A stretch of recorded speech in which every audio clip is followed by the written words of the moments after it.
갑자기 되게 아름다운 누님 두 분이 저한테 온 거예요. 대학교 1학년 네. 때. 이 누님 두 분이 갑자기 저한테 이제 밥을 사주고 이렇게 막 하면서 영어 공부를 하자는 거예요. 수직 얘기하는데 예쁜 사람입니다. 그쵸. 네, 안녕하세요. 모두의 탐정 시간이 돌아왔습니다. 저는 1일 진행을 맡은 유희설인데요. 여기 너무 자리가 좋네요. 나 자리 네. 뺏겼어요, 지금.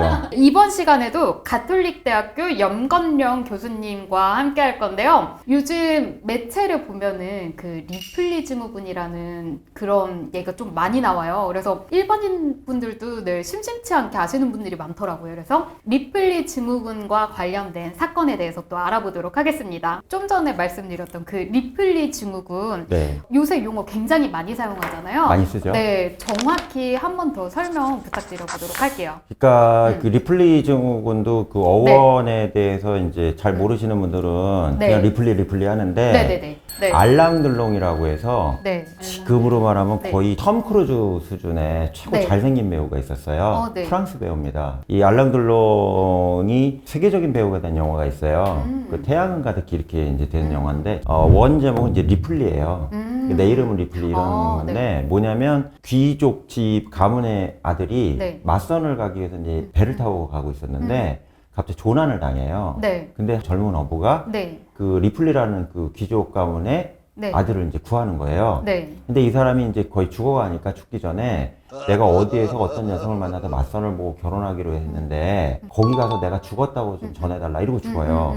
자기 가서 이제 설명을 해야 되잖아요. 당신 남자친구가 약혼자가 죽었다. 근데 갔는데 이제 어부가 너무 잘생기니까 어머. 그 여자분이 반해갖고 당신이 리플리인가 이렇게 물어본 거예요. 그랬더니 저 맞아요. 이렇게 된 거예요. 신분 사칭을 한 거죠. 네. 그래서 그 리플리라는 게 이제 영화의 주인공 이름이고 네. 신분 사칭과 관련된 범죄나 잘못된 네. 사회 현상을 저희가 리플리 증후군이라고 부릅니다. 이렇게 리플리에 대해서 들어보니까 네. 리플리 증후군과 범죄가 쉽게 이어질 걸로 또 보이거든요. 네. 그래서 구체적으로 또 어떠한 범죄와 연관이 있는지 말씀해 주시면 좋을 것 같습니다. 첫 번째는 뭐냐면 사기요. 사기, 최근 이슈였죠. 네, 전무 씨. 얘기해주세요. 전청준. 아, 그래요? 네. 네, 전청두 사건으로. 네, 그러니까 최근에 너무 많아요. 저희가 범죄한 경우긴 한데 신분 사칭 사기라고 그래요. 이게 첫 번째고요. 두 번째로는 이제 소위 말하는 약탈적 연애 있죠. 자기가 그 여자를 여자친구나 부인으로 만들기 위해서 이 신분 사칭을 하는 경우가 있어요. 그러니까 네. 뭐 미국의 뭐 재벌의 뭐 숨겨놓은 아들이다 뭐 이런 헛소리 해가지고. 저는 제가 만났던 사람은 그 파일럿 사칭하시는 분 만났었어요. 나도 모르게 이렇게 자꾸 나오게 되네요. 그래서 근데, 자기가 네. 파일럿이라고 그랬어요, 그런 거는. 네, 파일럿이라고 하고 실제로도 네, 항공사. 파일럿 옷을 입고 찍은 사진들 그런 거를 보여주니까 이게 어떻게 안 믿겠냐고요. 네, 그런 사람들이 있더라고요. 근데 다행히 그분이랑 깊게 안 만나서 다행이에요. 약간 썸 타는데 점점 이상한 거예요. 말하는 것도 좀 의심하게 되고 이러다 보니까. 네. 저도 의심 많이 당해요. 교수라고 그러면 양아치인 줄 알아. 어머머머머. 네, 나도 리플릴지도 몰라. 어머. 세 번째는 뭐냐면 그 일종의 허언증하고 비슷한데요. 네. 자기 주변 사람한테 인정받고 싶은 거야. 네. 그래갖고 이게 초등학교, 중학교, 고등학교 때부터 가족 얘기를 숨기고 거짓말만 해요. 네. 그러다가 이게 버릇을 못 고쳐갖고 20살 돼서 사회 나와가지고 그냥 상습적으로 거짓말하는 리플리가 있어요. 그건 뭐 사기 목적은 아닌데 자기 주변 사람 피해가 가. 인정 욕구 때문에 이제 한다는 거죠. 예, 자기가 그 단계를 못 올라가니까 이런 성향의 리플리가 있고요. 마지막으로는 뭐냐면 은둔형 외톨이인데 은둔형 외톨이가 뭐 아시겠지만 여러 가지 이유가 있잖아요. 근데 네, 그렇죠. 은둔형 외톨이를 벗어나기 위해서 허무맹랑한 얘기를 갖고 주변 사람 만나면서 자기가 친구 관계를 유지하려는 약간 지금 이거는 편집증적인 경우가 있는데 이런 네 가지로 보통 저희는 분석을 하고 있어요. 이렇게 보니까 저는 그게 생각나요. 요새 뭐 유튜브도 있지만 네, 진짜 별스타그램 같은 SNS가 진짜 많이 퍼졌잖아요. 근데 그런데 보면은 자기 자신을 과장해서 이제 그 포장하려는 사람들이 좀 많거든요. 발생하는 문제들이 좀 많은 것 같아요. 이런 사람들의 심리는 또 어떤 심리인가요? 그렇죠. 그걸 이제 요즘에 이제 저희 용어로는 뭐 SNS 리플리. 그래요? 오, 좋다. 네. 그 다음에 SNS 뭐 리플리. 인스타그램 리플리. 네네네네. 그 다음에 X라고 바뀌었잖아요. 이름이. 네네네네. X 리플리. 어. 그 다음에 이제 유튜브 리플리 이렇게 불러요. 이렇게, 네. 그러면 거기 가서 리플리라는 게 사람 네. 이름도 되지만 그런 유형 패턴의 나쁜 사람들을 리플리라 저희는 부르거든요. 네. 근데 이제 제가 좀 무서운 게 뭐냐면 특히 이제 유튜브가 네. 그러니까 미디어가 처음에는 이제 약간 게릴라성 미디어라고 해서 소수 미디어였다가 지금 네. 대세 미디어로 바뀌었잖아요. 그쵸, 네. 근데 여기에는 그 뭐 소위 말하는 이제 성 관련된 거나 이게 폭력적인 것 빼고는 거의 필터링이 안 된단 말이에요. 수많은 동영상을 걔네들이 통제할 수도 없는 거고. 그쵸. 그러다 보니까 이제 거기서 자기의 성공담이나 아니면 자기가 이로운 과정으로 여기까지 올라왔다 이런 것들을 과장해서 하는 소장된 성공담을 하는 이 리플리들의 어떤 일종의 플레이그라운드로죠. 놀이판으로서 유튜브가 좀 올라오고 있는 거예요. 너무 많더라고요. 예, 진짜. 그리고 여기에 이제 또 플러스 알파가 뭐냐면 그걸 또 보고 믿는 사람이 너무 많거든. 맞아. 그러니까 이걸 가지고 공중파로 또 넘어오는 사람들이 있어요. 난 그 사람 이해가 안 돼. 진짜 왜 그래? 공중파 많잖아요. 네. 넘어오면요, 진짜 검증 작업 들어가거든요. 맞아. 그러니까 자기를 과시하는 거예요. 뭐냐, 이 세상에서 얘네가 차마 날 검증하겠어?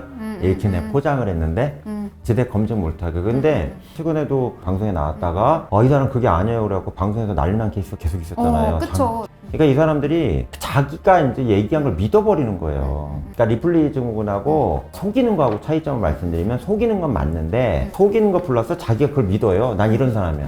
거짓말 친 거를 이제 믿는구나. 예. 어머. 참 암기력도 뛰어나요. 안타깝다. 나는 네. 거짓말하면 나 암기도 안 되는데. 저도요. 그 뇌가 틀리대요. 그 뇌파 검사를 해보면 거짓말하는데도 정상언어하는 식으로 뇌파가 나온답니다. 어머. 그러면은 저 궁금한 게 예. 그 리플리 증후군을 가진 사람들은 거짓말 탐지기 하면은 안 정상이에요? 나와요. 안 나와요? 네, 그게 리플리예요. 거짓이라고 안 뜨는구나. 예, 그래서 어머. 거짓말 탐지기 안 먹히는 거라. 어머. 그래서 정확하게 말해서 네. 거짓말 탐지기도 옛날에는 그 처음에 60, 70년대 미국에서 나왔을 때요. 법정 네. 증거였어요. 어. 근데 리플리가 네. 나오면서 거짓말 탐지기가 먹통이 된 거예요. 어머. 그러니까 거짓말을 하는데 정상으로 나와, 참말로. 어머. 그걸 법정 증거 인정을 못 하잖아. 네, 그쵸. 그래서 거짓말 탐지가 지금 법정 증거가 안 되는 거예요. 어머. 인정 못 받잖아요, 지금. 제일 무서운 거는 네. 그걸 거짓이라고 생각하는 게 아니라 자기 거라고 진심. 예, 생각하고 제가 리플리를 몇 케이스 본 적이 있거든요. 저도 네. 당한 경우도 있고 그런 네. 경우에 두 가지가 같이 있더라고요. 신분을 믿는 거 하나, 네. 저 사람을 신분. 계속 속여야 되는데 어떤 방식으로 더 속여야 되나 하고 사기꾼들 패턴으로 하는 거 하나. 네. 이 두 가지 뇌가 같이 공존하는 것 같아요. 그러니까 얘네한테 네. 걸리면 관계를 멀리하지 않는 다음에는 그냥 사기를 당하거나 착취적 뭐 연애를 당하거나 아니면 여러 가지 피해를 입을 수밖에 없다는 얘기죠. 리플리도 이 역사적인 발전 과정이 있어요. 뭐죠? 1단계는 네. 옛날에는 이제 유명한 사람의 지인이나 가족, 네네네. 숨겨놓은 비선 실세 이게 많았어요. 옛날에 그 이승만 대통령 그 아들 사칭한 사건도 있고 이기봉 네. 그 부통령 사칭한 네. 사건도 있고 막 그랬어요. 그러니까 우리나라 1950년대부터 리플리가 있었던 얘기죠. 네. 오래됐네요. 네. 그러다가 이제 두 번째 단계로 넘어가는 게 이제 1970년대부터 경제가 발전하잖아요. 그러면서 재벌이라고 하는 대기업이 나오면서 혼외자 있죠. 네. 뭐 무슨 대기업에 네. 무슨 회장에 뭐 따라 이게 좀 많았고요. 그러다가 이제 1990년대 넘어서 오면서는 우리나라 국제성 사회로 바뀌잖아요. 그러니까 해외에서 무슨 기업에 내가 한국 파트너다. 뭐 예를 들어 뭐 마이크로소프트 빌 게이츠 회장이 뭐 자문역이다. 뭐 이런 식으로 사기치는 사람이 있었고요. 그리고 이제 21세기로 넘어오면서부터는 이제 우리나라 경제가 되게 복잡하다잖아요. 그러면서 성공담으로 자기를 포장하는. 당신들은 모르지만 내가 진짜 그 흑수저에서 금수저로 올라온 케이스다. 그걸 입증할 방법은 없잖아요. 지가 부자라는데 뭐. 완전 유명해지지 않는 이상은 사실 입증하기가 어렵죠. 예, 그러면서 이제 강의 같은 데 들어와서 성공담을 팔아먹는다든가 실제 성공한 것도 아닌데 그걸 사기할 목적으로 주변의 연예인이나 사회적으로 셀럽이라고 불리는 유명한 사람들하고 인간관계를 친밀하게 맺고 그걸 기반으로 해서 또 다른 이제 불법적인 사업을 모색하는 방식의 리플리 이런 식으로 가고 있죠. 일반인들 입장에서 정말 힘들겠지만 당하지 않으려면 많이 조사해보고 해야 되겠네요. 의심 빼놓지 않고 해야 되는 것 같아요. 네. 교수님께서 말씀하셨다시피 이런 리플리 증후군 뭐 이런 사람들 몇 번 봤다 했잖아요. 네. 교수님은 어떤 리플리 형태의 사회인을 만나신 적이 있는지 궁금해요. 그러니까 저 같은 경우는 이제 리플리를 만났을 때 주로 만난 케이스가 저도 이제 피해를 좀 당한 적도 사실 있었고요. 청년 시기에 있었는데 그 이제 주로 많은 게 기관을 사칭을 많이 해요. 기관. 네. 여기서 기관이라면 공공기관을 얘기하겠죠. 공공기관. 네. 그래서 대표적인 게 이제 그 정보기관 사칭. 이게 되게 많아요. 경찰에 수사 같은 거 하다 보면 뭐 국정원의 뭐 블랙 요원이다. 이제 정보기관 요원 중에 거기 출근해 갖고 행정 업무하는 분들도 있을 거 아니에요. 우리나라 국정원이나 정보기관 같은 데도. 그러니까 그런 출퇴근하는 사람들을 화이트 요원이라고 그러고 그다음에 이제 블랙 요원은 뭐냐면 이 정보 수집하는 역할을 하는 진짜 스파이가 있거든요. 이걸 어, 블랙이라고 네. 하는데 블랙은 신분 조회가 안 되잖아요. 네. 그러니까 자기가 블랙 요원이라고 얘기하면서 탐정들도 가끔 얘기해요. 자기가 만난 사람이 자기 전직 국정원 요원이라고 하는데 아닌 것 같다고. 그래 이런 식으로 이제 신비한 기관들 있죠. 네네네. 그 다음에 또 사칭 같은 경우에 뭐냐면 이제 그 외국 대학교 있잖아요. 외국 대학에서 우리나라에서 학력 조회 잘 안 해주는 거 아시죠? 네. 자기가 조회하는 건 해줘요. 네. 왜 그래? 내가 거기 대학 나왔으니까. 근데 타인이 조회하는 건 안 해줘요, 걔네가. 네. 개인정보보호법 걔네도 있잖아요. 아, 네. 그러다 보니까 국내 대학은 어떻게든 조회가 동창이니까 하는데 외국 대학은 동창에서도 조회가 안 되는 경우가 많거든. 그러니까 미국이나 뭐 그래서. 예, 유럽이나 일본에 뭐 무슨 명문 대학 나왔다고 거짓말하면서 하는 학력 사기 있잖아요, 사칭. 이게 또 많아요. 조회가 안 되니까 이렇게 사칭하기가 쉽구나. 근데 네. 국내는 조회가 되는데 외국은 네. 안 되거든. 그런 방식으로 이제 해서 네. 범죄로 가는 경우가 있고요.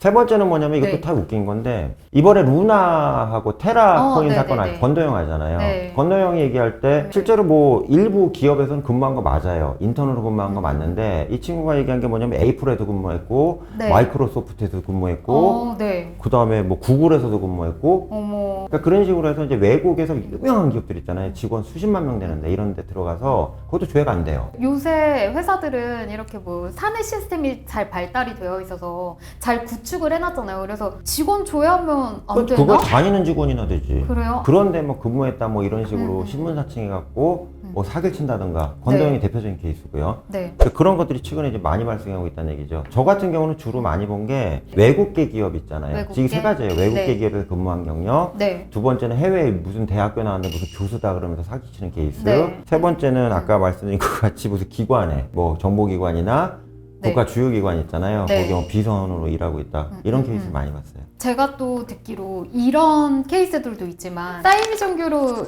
인한 그런 사건들도 있다고 막 예. 듣긴 했거든요. 네. 뭐 이런 거 있죠. 나는 재림 예수다. 이런 거가 한동안 많았고 또는 이제 나는 예수님 다음으로 메시아다. 그러니까 이런 식으로 얘기하면서 자기가 신적 영역하고 이제 접혔다. 또는 내가 신이다 이렇게 얘기하는 거죠. 오조하면 넷플릭스 다큐멘터리 나는 신이다 이렇게 그러게요. 얘기하고 내가 신이라 이거지. 네.